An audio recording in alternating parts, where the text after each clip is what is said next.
want to start, though, with Senator Thompson and his bill. Let me quickly explain.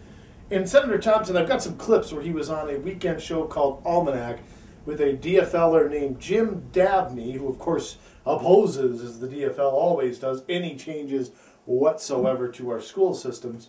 And basically, his bill has 4 components to it. He's going to do a better job explaining it than I am. But Dabney and Thompson sit down for an interview here with this little round table discussing the effects of the bill, what's in it, and all that. And the big thing they hit on right away is the pay freeze. Now, it's a pay freeze for everybody. Now, I'm not wild about it. There's some things like the steps and lanes and things that are not included. It's a short-term solution. I think Thompson is right philosophically here, but there's other parts that do restore local control, and I'm going to let Senator Thompson sort of explain that. But here's his answer to the question about the pay freeze and don't you conservatives favor local control, which of course we do. Here's how Senator Thompson, we're going to jump right to the clips, here's how he answers that. Watch this. Well, that's a fair question, especially for me, because I have campaigned on local control and I believe in it.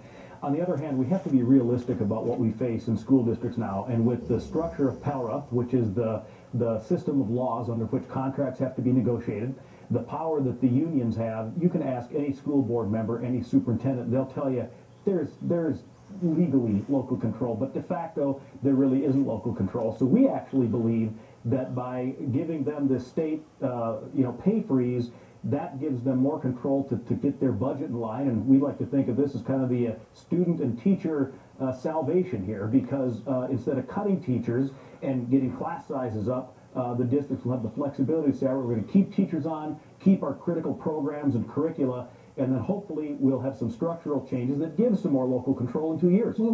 Okay, and he's really telling the truth right there. Because of things like the January 15th deadline, the threat of fining school districts, it's really the unions that have the leverage. So we can say there's local control on paper, but in reality, there isn't local control. In reality, the laws are skewed to benefit one side. It's not a fair process if by January 15th of an even year, the school districts get fined if there's no agreement, and the unions get off scot-free. How's that a fair? You have to have even sides negotiating. Now, Mr. Dabney here, Representative Dabney, the DFLer, takes issue. When do Democrats ever argue for local control? I mean, they're the people who out of St. Paul and Washington are always lecturing us on what kind of car we should buy, what kind of food we should eat. But here he tries to make an argument for local control, and Senator Thompson beats him down on it. I'm not kidding, beats him down on it. Watch this exchange right here, roll tape. I think everybody expects that there's going to be tough times at the negotiating table and tough times in the paycheck when it comes. I think the question is, what you presented, Kathy, who makes that decision? Is it Senator Thompson and I, or is it the school boards and the teachers in the 300 and some odd school districts we have across the state? What we do if we make the decision is it's top-down, it's one-size-fits-all, and it really ties the hands of the local district from being able to do something creative that meets their needs at the local level. Problem is, what's disingenuous about that argument is my bill contains 3 other elements, all of which give more local control. How's that? Well, 2 of them relieve financial burden in that there's right now a requirement that school districts spend 2% minimum of their budget on staff development. We say no, let the districts decide that amount. The second one is there's what's called a maintenance of effort requirement for counselors, psychologists, nurses, that school districts cannot decrease the revenue or the money put into those particular jobs. We say no, let them decide what teachers and staff members ought to be let go. And then the third thing puts districts to a disadvantage in negotiating in that if they don't get their contracts done by the 15th of January, they have to pay the state a $25 per student penalty. That's in law already, though. Yes, I'm trying to repeal it. Yeah, and so all of those 3 things restore local control, and all of those things are uniformly opposed by the DFL and Education Minnesota. Okay, I mean, he said it right there, and he explained it better than I could. what is in this bill. This staff development requirement, 2% of your money has to go to staff development. You know, for federal funding, for Title I, it's 10%. So if you don't need staff development, you got to spend 2% anyway. It's ridiculous. And Senator Thompson correctly points out that these bills is a balance between giving 3 things of local control, 1 thing, a temporary state control for 2 years. And to hear Democrats whining about local control, I mean, it really is just so disingenuous. I mean, I'm not surprised. It's just totally disingenuous. Look, you liberals want to stop local control. Stop trying to tell me where to buy my health care. Stop trying to, you know, destroy all my roads in this community, force, you know, light rail down our throat, and then they argue for local control. I mean, it's just stupid. All right, now the next claim by Representative Dabney is that teachers' salaries have only increased $17 over the last year. Oh, whoop-de-doo. And what's their unemployment rate, by the way? Now, what's their unemployment? But, of course, Senator Thompson points out that that 17% is misleading and false. Or that $17, I should say, is misleading and false. Listen to this exchange roll tape.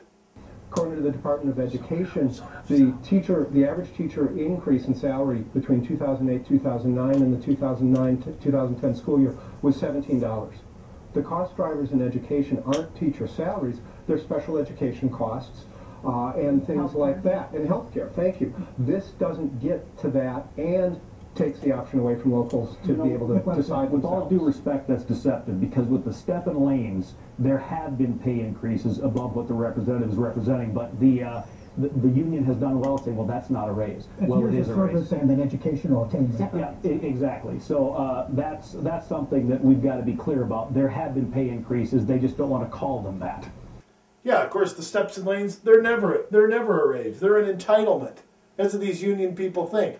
Anything beyond the steps and lanes, oh, that's a raise. Take District 281, for example.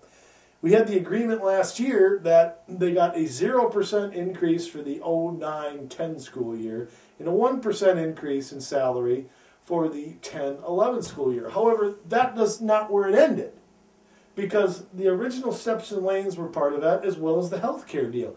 $50 per month per employee, now on the backs of the taxpayers, and then this year another $50. So again, as I pointed out about a month ago now, I guess, in a roundtable we did, healthcare costs are going up. The amount that the employees are contributing is going down. It's an inverse relationship.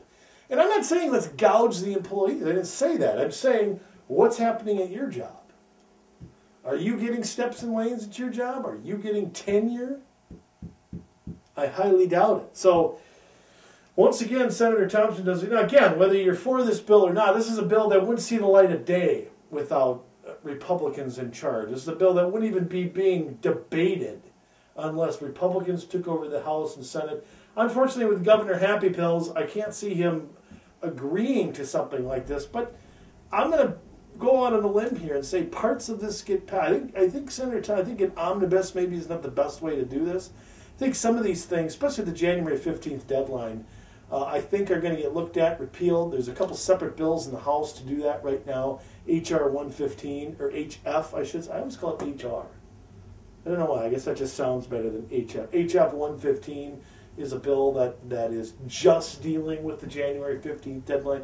It's one to follow out there at home.